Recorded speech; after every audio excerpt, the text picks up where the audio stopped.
Olá, olá pessoal, sejam bem-vindos. Nesse vídeo eu vou falar sobre algo inusitado, que é a seguinte questão. Se você perguntar a qualquer pessoa que ciência usa símbolos como asterisco, sustenido, porcentagem, o símbolo lambda, que é a letra grega, o símbolo π e outros símbolos desse tipo, as pessoas provavelmente vão especular que talvez a matemática, talvez a física, sempre vão pensar em ciências mais da área de exatas. Só que todos esses símbolos são utilizados, na verdade, dentro da linguística. Então, eu gostaria de falar com vocês nesse vídeo sobre o uso desses três primeiros símbolos, asterisco, sustenido e porcentagem na linguística. Uma observação, pessoal. Eu precisei dividir esse arquivo em duas partes para não ficar muito grande. Então, na segunda parte eu vou falar sobre o uso dos símbolos porcentagem e sustenido na linguística e em outros vídeos sobre o uso de lambda e π, etc. Então, começando pelo asterisco, nós podemos apontar dois grandes tipos de uso do asterisco dentro da linguística. O primeiro uso é antes de uma palavra ou de um morfema, no contexto de estudos históricos. E o segundo uso é antes de uma sentença ou de um sintagma em estudos descritivos, históricos ou não históricos. Esse primeiro uso do asterisco está associado ao método histórico comparativo, aquele método de análise das línguas que surgiu no século XIX, que fazia comparação sistemática entre línguas para descobrir se elas eram aparentadas entre si e para traçar a evolução, as mudanças que foram ocorrendo nas línguas, de modo a traçar quais seriam as formas originais a partir das quais aquelas línguas em comparação evoluíram. Então, nesse contexto, o uso de asterisco diante de uma forma lexical é usado para indicar que essa forma não foi atestada de fato na documentação.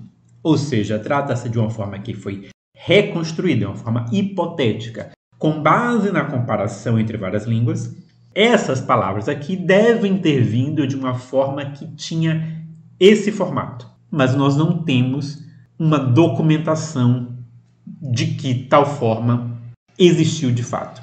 Por exemplo, quando falamos sobre a palavra água do português, nós podemos dizer que a palavra água vem do latim aqua, e de fato a palavra aqua é documentada em vários textos, inscrições, etc., em latim. Mas se falamos da palavra trabalhar, ela provavelmente vem do latim trepaliare, que devia ter o significado de tormento, ou atormentar, mas essa forma, apesar de fazer sentido pela comparação de várias línguas e pelas mudanças e alterações que houve nos sons do latim, na morfologia do latim para as línguas românicas, não é uma forma que nós, de fato, que os linguistas, de fato, encontraram em textos escritos. Ela pode ser uma palavra que existiu, mas que, por acaso, não está registrada em nenhum dos textos que chegou para nós. Então, o linguista coloca um asterisco antes dessa palavra para dizer essa forma é uma forma reconstruída. Não é uma forma que nós de fato encontramos nos textos. Um outro exemplo é a palavra não, do português, que nós podemos dizer que vem do latim non, mas se nós voltarmos mais no tempo e perguntarmos, ok, e no indo-europeu, no proto-indo-europeu, qual é a palavra, qual é a forma que deu origem à forma latina non? E aí, também por comparação e reconstrução, os linguistas chegaram à hipótese de que o non vem da combinação de duas formas do indo-europeu, a forma ne, que era para negação, e a forma oinos, que era uma forma que significava provavelmente algo como E, no caso, essas duas formas não são atestadas, porque nós não temos nenhum texto escrito em proto-indo-europeu, são formas reconstruídas. Para mais um exemplo, nós também podemos encontrar isso não para palavras inteiras, mas para morfemas. Por exemplo, com relação ao prefixo des, como em, por exemplo, desorganização, nós podemos apontar que essa forma vem do galego-português, também era des. Essa forma em galego-português está documentada nos textos. Essa forma do galego-português vem do latim dis. Esse dis também está documentado nos textos, mas esse dis do latim vem do proto-indo-europeu duis. E aí nós colocamos um asterisco antes dessa forma, porque essa forma também não é atestada. Essa forma em proto-indo-europeu provavelmente significava dois ou duas vezes. Um segundo tipo de uso do asterisco na linguística é um uso que vem da gramática gerativa, que é o uso do asterisco diante de estruturas sintáticas, como sentenças ou mesmo sintagmas.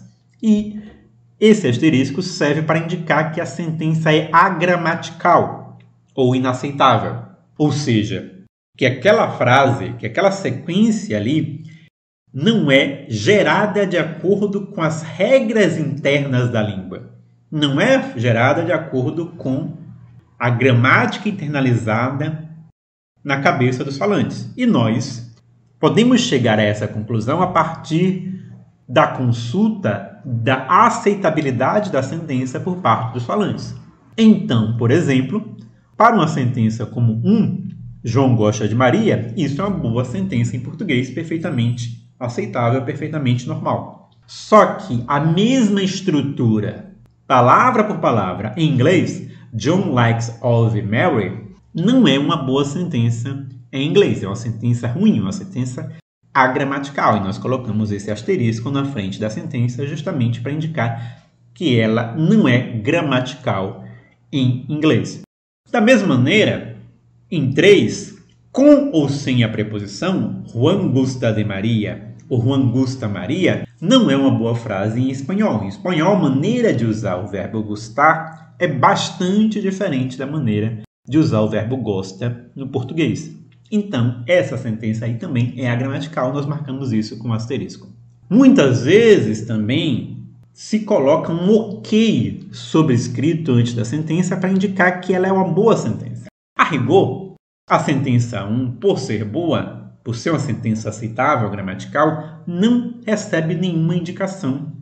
A simples ausência do asterisco já mostra que essa sentença é uma boa sentença nessa língua.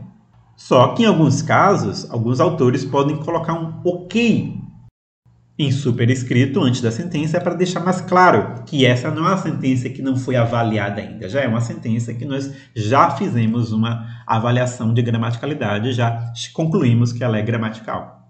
Uma coisa que é importante saber é que gramatical e agramatical, nesse contexto, não tem a ver com estar de acordo com a norma padrão da tradição gramatical. Não estamos dizendo que uma sentença é agramatical quando fere a gramática tradicional e que ela é gramatical quando ela está de acordo com a gramática tradicional. Não. Ser gramatical ou agramatical tem a ver com como a língua é de fato.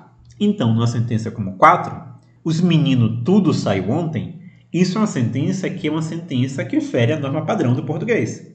É uma sentença que você não deve encontrar em contextos formais, ou não deveria encontrar em contextos formais.